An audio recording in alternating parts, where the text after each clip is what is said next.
Hello বন্ধুরা, কেমন আছেন সবাই? আজ আমি এক্সপ্লেন করতে চলেছি মালিক মুভিটা খুব ভালো। অ্যাকশন হতে না হতেও ফায়ারিং খুব বেশি দেখা যাবে। প্রতি কয়েক মিনিট পর পর ফায়ারিং হচ্ছে, ব্রুটাল মার্ডারও দেখা যাবে। জোর করে প্রেমের গল্প ঢোকানোরও চেষ্টা করা হয়নি। লাভ অ্যাঙ্গেল খুব এক সময়ের জন্য আসে, তারপর চলে যায়। তাই শুধু অ্যাকশনের জন্য এই মুভিটা অবশ্যই দেখবেন। এখন আর টাইম নষ্ট না করে চলুন সরাসরি এক্সপ্লেন করছি। স্ট্রিটিং এর মালিককে পুলিশ চারদিক থেকে ঘিরে রেখেছে। মালিক অনেক বেশি আহত। সে ওই বিল্ডিং এর ভেতরে একা বসে আছে, আর বাহিরে অনেক পুলিশ।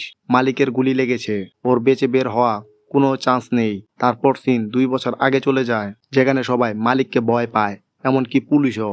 মালিকের ট্রাকগুলো আটকায় না, কিন্তু আজ এক ইন্সপেক্টর মালিকের 50টা ট্রাক আটকে দেয়। তার লোকজনকে পিটিয়ে বসিয়ে রেখেছে।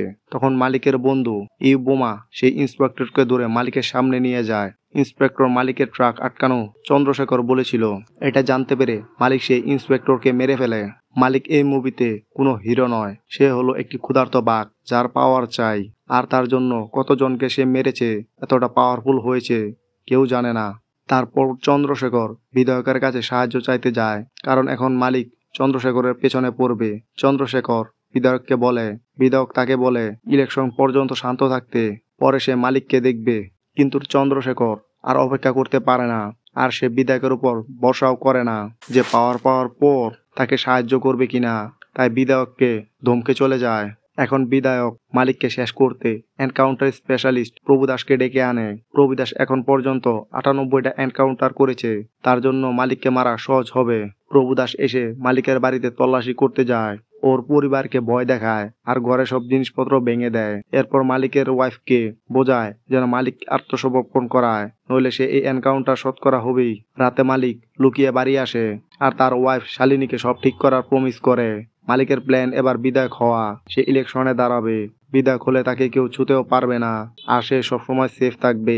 মালিক তার গডফাদার বোঝায় ভয় পাবার কিছু নেই, কিন্তু তখনই জানা যায় পুলিশ তাদের গ্রামে ঢুকে পড়েছে। তখন মালিক তার লোকজন নিয়ে সে পুলিশদের রাস্তায় আটকে দেয়। তারা কেবল কিছু পুলিশ যারা রাউন্ডে এসেছিল, মালিক তাদের মারতে না গিয়ে ভয় দেখিয়ে তাড়িয়ে দেয়। আর ভবিষ্যতে যেন প্রভুদাস আর কখনো তার বাড়িতে না আসে, সেটা নিশ্চিত করতে প্রভুদাসের নাতিকে কিডন্যাপ করে। তারপর সেই বাচ্চাটিকে নিয়ে প্রভুদাসের সঙ্গে দেখা করতে থানায় চলে যায়। প্রভুদাস মালিকের পরিবারকে জড়িয়ে অন্যায় করেছিল, তাই মালিকও তাই করেছে। কিন্তু যদি প্রভুদাস মর্ত হয়, তাহলে মালিকের সঙ্গে ফাইট করুক, পরিবার নিয়ে নয়। এই হুমকির পর প্রভুদাস খুব ভয় পেয়ে যায়। সে আর কোনো অ্যাকশন নেয় না।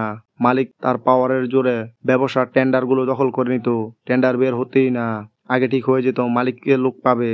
এতে রেগে গিয়ে চন্দ্রশেখর মালিকের সেই লোককে মেরে ফেলে, আর আবার বিধায়কের পিছনে গিয়ে লুকিয়ে পড়ে। এখন বিধায়ক আর মালিকের মধ্যে সমঝোতা করাতে দুই পক্ষের হেড শঙ্কর মিটিং ডাকে। শঙ্কর মালিককে বোঝানোর চেষ্টা করে যে ব্যবসায় তো সবাইকে করতে হবে, মালিক যা করছে তাতে বাকি সব লোকেরা রেগে যাবেই। কিন্তু মালিক সাফ জানিয়ে দেয় যে এখানে রাজ করতে এসেছে, অন্য ব্যবসায়ীদের খুশি করতে নয়। আর মালিককে ডায়লগ করার জন্য বিধায়কই উস্কাচ্ছে। মালিক তো স্টার্ট করছে না। আগে সে এনকাউন্টার স্পেশালিস্ট মালিকের পেছনে লাগানো হয়েছে, আর এখন তার লোককে মেরে ফেলা হয়েছে। মালিক বিধায়ককে তার চেয়ার ছিনিয়ে নেওয়ার হুমকি দেয়, তবে আপাতত তার মারা যাওয়া লোক পরিবারকে 1 লক্ষ ক্ষতিপূরণ দেয়। মালিক শঙ্করকেও ভয় পাচ্ছে না, যদিও শঙ্করের কাছে তার বাবার মতো সেই মানুষ যিনি দীপককে মালিক বানিয়েছে। মালিক চলে যাবার পর বিধায়ক শঙ্করকে বলে মালিককে শেষ করে ফেলতে, না হলে সে 2 দিন পর তার জন্য বিপজ্জনক হবে। কিন্তু শঙ্কর যখন প্রথম মালিককে তৈরি করেছিল, তখনই বুঝেছিল শেষ করা খুব কঠিন হবে, সে অনেক দূর যাবে। এখন সিনেমা আবার পাস্টে ফিরে যায়। দীপক তখন এক কলেজের স্টুডেন্ট ছিল। সে তার ওয়াইফকে খুব ভালোবাসতো, তার জন্য ফুটবল ম্যাচ পর্যন্ত হেরে গিয়েছিল যাতে সে রাগ না করে। তখন তার কলেজের শঙ্কর স্পিচ দিতে আসে। শঙ্কর তখন সব স্টুডেন্টদের জন্য অনুপ্রেরণা, সবাই বড় হয়ে তার মতো সফল হতে চায়, দীপকও। তারপর দীপক বাড়ি ফিরে তার বাবার মালিকের সঙ্গে দুর্ব্যবহার করে। দীপকের বাবা অন্যের জমিতে কাজ করে, তাই তাদের কাছে মালিক শোনার মতো, যারা তাকে কাজ দিয়েছে। কিন্তু দীপক কারো চাপর হতে চায় না, তাই সে তাদের সম্মান দেয় না। এই কারণে রেগে গিয়ে সেই মালিকেরা দীপকের বাবার উপর ট্রাক্টর চালিয়ে দেয়। দীপক খুব রেগে যায়। উপর থেকে যারা এই হামলা চালিয়েছে সেই ছিল শঙ্করের লোক। দীপক তখন শঙ্করের কাছে গিয়ে সাহায্য চায়, কিন্তু শঙ্কর তাকে বের করে দেয়, বলে দীপক নিজে বাবার জন্য কিছু করতে পারছে না, সে কেন করবে। দীপক বলে সে ওই লোককে মেরে ফেলবে।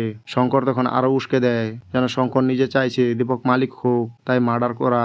এখন দীপক মেলায় গিয়ে সেই লোকটাকে ব্রুটালি মেরে ফেলে আর তার ডেড বডি পাখায় দিয়ে পুড়িয়ে দেয়। তখন থেকে দীপক হয়ে ওঠে মালিক। সবাই তাকে ভয় পেতে শুরু করে। মালিকের উপর শঙ্করের হাতও পড়ে যায়। এখন সিনেমা প্রেজেন্টে আসে, যেখানে নিউজ পেপারে আসে মালিক এবার ইলেকশনে দাঁড়াবে। তার সামনে কে দাঁড়াবে, তখন বিধায়ক আবার শঙ্করের কাছে সাহায্য চাইতে যায়। কিন্তু শঙ্কর এবার সেই পুরনো বিধায়কের বদলে মালিকের পাশে দাঁড়াবে। শঙ্করের কাছে এখন মালিকের লাভই বেশি মনে হচ্ছে। তখন পুরনো বিধায়ক শঙ্করের ওয়ার্ন করে মালিক সময় হলে শঙ্করকেও মেরে ফেলতে পারে। মালিককে কন্ট্রোল করা কঠিন, কিন্তু শঙ্কর শোনে না। ওদিকে বড়না মালিকের জন্য চিন্তার কারণ হচ্ছে। এখন মালিক ইলেকশনে দাঁড়াবে, তাহলে ইলাহাবাদে অনেক রক্ত ঝরবে। কিন্তু মালিকের রক্ত ঝরানোর কোনো প্রবলেম নেই। সে তো পাওয়ারের জন্য ক্ষুধার্ত। তার মতো পাওয়ার সহজে পাওয়া যায় না, সেটা ছিনিয়ে নিতে হয়।